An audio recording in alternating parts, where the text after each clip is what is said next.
Welcome to the Jesus Calling podcast.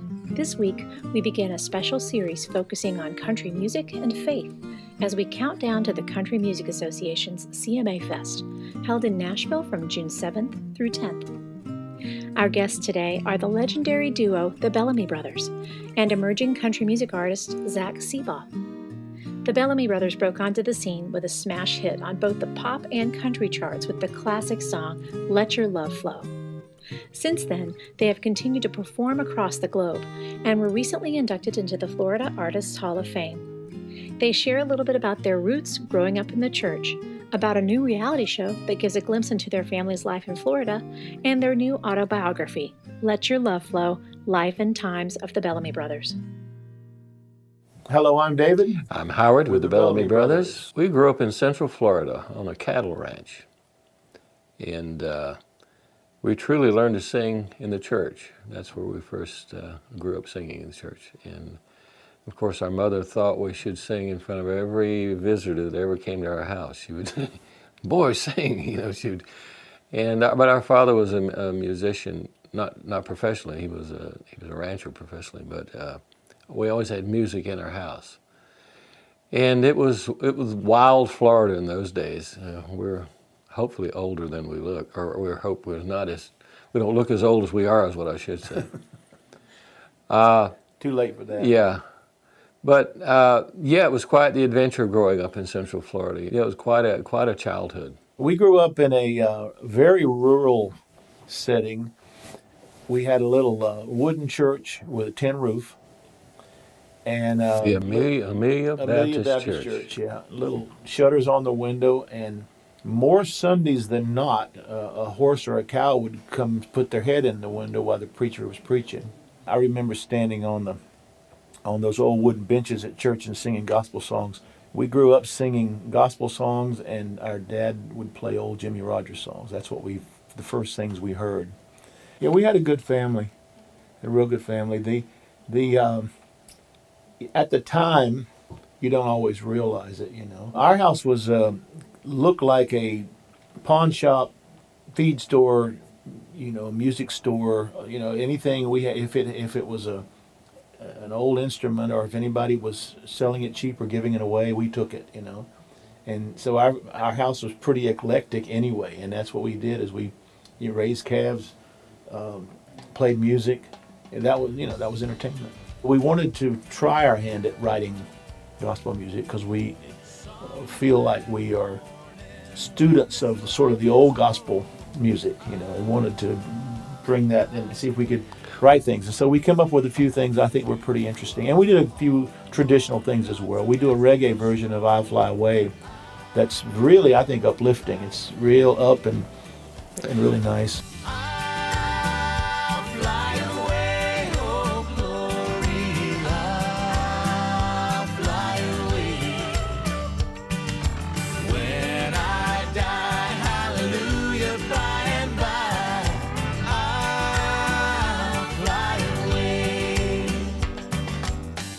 David and Howard have embarked on a new show about their lives called Honky Tonk Ranch on the Cowboy Channel. They talk about their busy lives in music, ranching, and now television, and how they work to stay grounded in their faith despite their demanding schedules.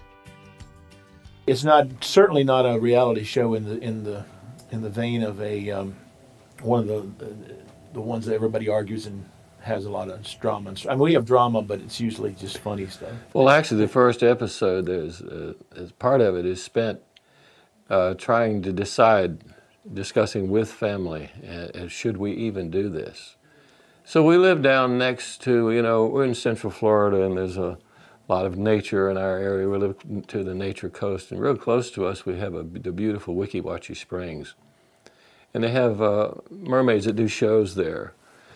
And growing up, it was always a fascinating thing to go to that spring and see the manatees swimming around, and it's just full of beautiful nature. And so it was always a thing in our family that if you have a decision you can't make, go ask the mermaids because of the wisdom of the mermaids. So we go over and then we want this episode and ask the mermaids, should we do this reality show? And they thought so. So there's a lot of humor in this show, and some of it's very realistic. Some of it gets a little, not so serious, but it shows, the things families go through. But it's in general, it's pretty up. David and Howard keep their prayer life on track, even while the demands of road life take their toll. David reads a passage from Jesus Calling that is meaningful to them both. Stop trying to work things out before their times have come. Accept the limitations of living one day at a time. When something comes to your attention, ask me whether or not it is part of today's agenda. If it isn't, release it into my care and go on about today's duty. When you follow this practice, there will be a beautiful simplicity about your life. It's more of a challenge. I think there's more. I know there's more. There's always been corruption and evil, but it seems to be everywhere in every aspect of life around the world, which we've toured in 72 countries. And you see good people everywhere. I don't care what country you go to. There's really good people, and they all are concerned about their families. The same things. You see people come and enjoy, leave with a big smile and enlightened hearts. That's you've done your job. To find out more about the Bellamy Brothers reality show, Honky Tonk Ranch, and their new book, Let Your Love Flow, please visit BellamyBrothers.com. And if you're in Nashville for CMA Fest, be sure to stop by the Jesus Calling booth number 109 at Fanfare X and visit with the Bellamy Brothers live and in person on June 7th at 3 o'clock p.m. For more information about Jesus Calling at CMA Fest, visit JesusCalling.com. We'll be right back for the second half of our show after this message about a free offer from Jesus Calling. Want a daily reminder that we can have hope, peace, and joy each day in Jesus? Now it's as easy as opening an email. The Jesus Calling Daily Email brings you a thought from the Jesus Calling family of devotionals every day. Brighten up your inbox with this little reminder and take a minute to connect with God during your day. To sign up to get your free daily thought from Jesus Calling, please visit jesuscalling.com/daily-email. That's jesuscalling.com/daily-email.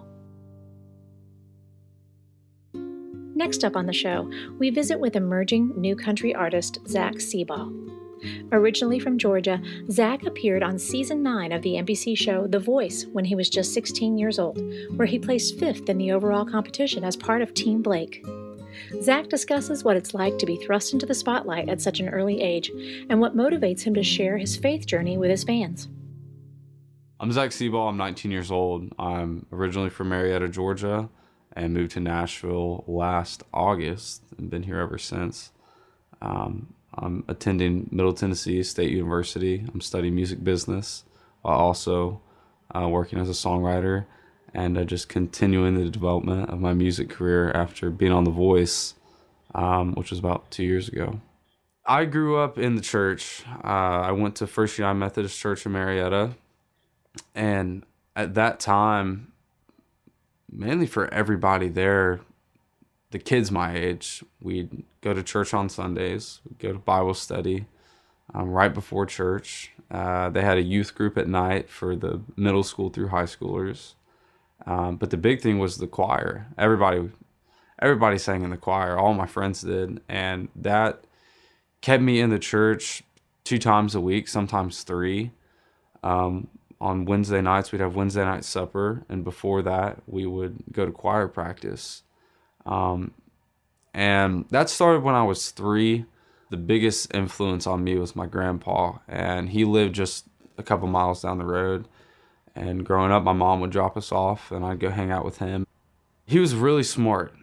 He was a really smart man, and honestly, the most that I remember about him was what my dad told me, because he passed away in 2009, and I think I was 10 or 11 at the time.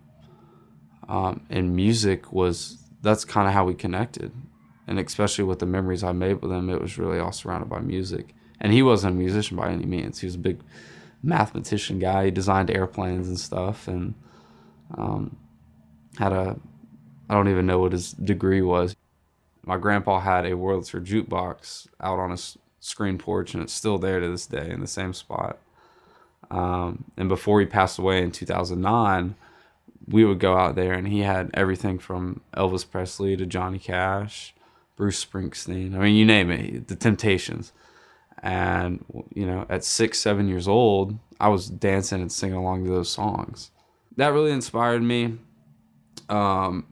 He kind of introduced me to the guitar, especially with Johnny Cash.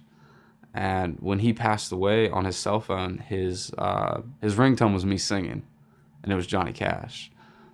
So when he passed away, we picked up his phone and found that. His funeral was really the first time I ever performed in front of anybody. And before The Voice, I wasn't, I never titled myself as some kind of artist. I didn't even know really what that was. But I performed Amazing Grace at his funeral, and there were probably 300 people there, and it was in a church. And so for the first place for me to stand out and sing a song, for it to be 1 in the church, and 2 for it to be with my grandpa. When I started coming to Nashville 2 years ago after The Voice and started singing and developing and kind of honing in on my craft as a solo artist and not so much a cover artist like I was on The Voice, I remembered that. I remembered the Johnny Cash and all that stuff, and trying to incorporate that into my music while also being, commercially acceptable, which today is all over the place, right? And the biggest thing for me and the reason why I'm taking my time with my songwriting process is, one, I want to be able to sing and record songs that I write, especially with all the time that I'm taking doing it. I'm trying to figure out who I am and trying to figure out how to be honest with myself when thousands of people are out there watching me. Outside of singing in the church, I started to get into musical theater and theater at my school. It started in elementary school when I was in 4th grade or so, and all the way through up high school till I was taken out because of The Voice. It wasn't a cool thing to do. It was 2 different stereotypes and cliques going on. And so I finally decided one day, because I was just battling with myself, I decided, I was like, you know what, I want to go all in on theater, maybe go to a musical theater school and try to be on Broadway. So that, when I quit football, that was kind of my mindset there. And it was a couple months afterwards, it was in February, and I was in math class. And this girl that was in the theater department with me, she was talking about The Voice auditions, some TV show. I didn't know too much about it. I knew about American Idol and stuff. And we'd watch that when I was growing up, and people would always, my family was like, you should go on that. You play guitar and stuff. I was like, what the heck? And so this girl was talking about it and was really talking it up. She was like, I made it, this far last time. I really think I can go farther. And so I was sitting behind her, and I was like, well, I mean, if you can do it, then surely I can take a shot at it. And texted my mom. I was like, there's voice auditions in Atlanta tomorrow. I have to get out of class. And we printed off a thing for me to go audition. And the next morning I got in line, and that's where it all started. And I auditioned 6 hours after standing in line. I think it was like 30 seconds to sing. It's like a verse and a chorus or something. And I didn't know. I was trying to think of songs I knew on the guitar that I could sing. I had Folsom Prison, I had Jack Johnson, I had all kinds of music, and they didn't go together whatsoever. She was like, what kind of artist are you? I was like, what does that mean? She's like, what genre do you sing? I was like, genre. And I was thinking, like, okay, there's genres on iTunes, like country, there's pop. And I was like, I don't know. Like, I'm not, I do theater. And she's like, all right, well, come back to the next audition and know kind of what you want to do, if you want to do country or whatever.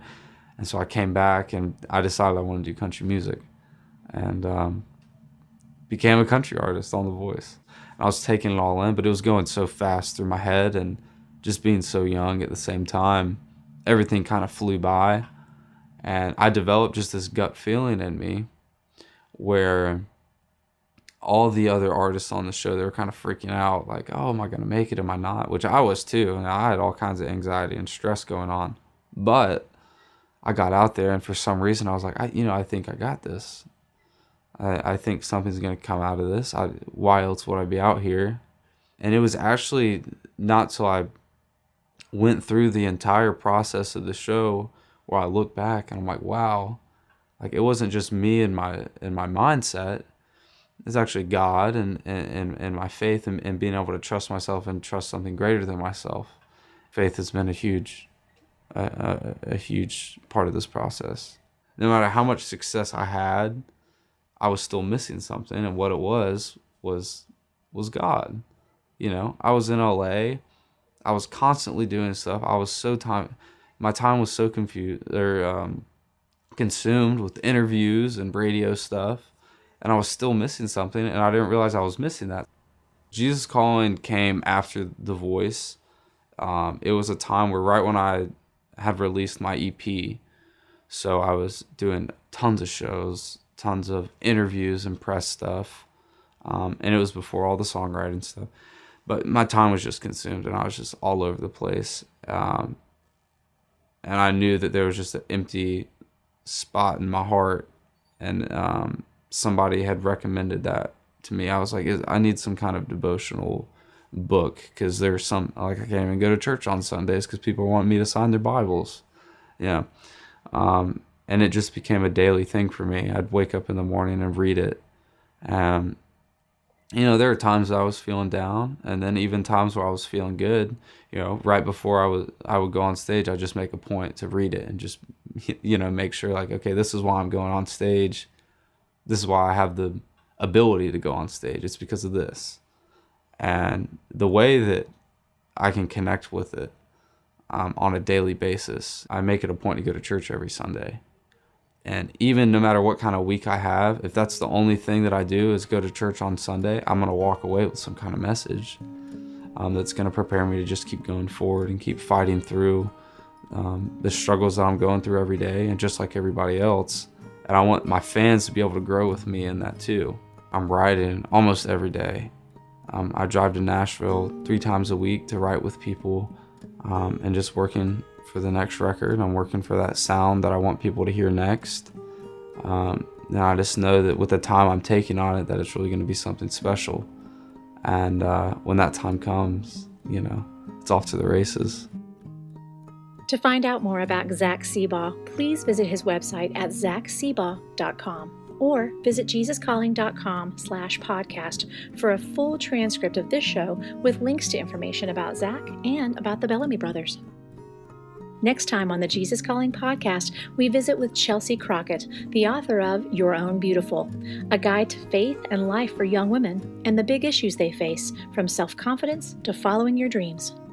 I'm really excited for the people to just get the message of so many different topics and so many different things that we're curious about and how to overcome, and the fact that we can't do it ourselves. We have to let Jesus intervene in the midst to overcome those issues, because he already did at the cross.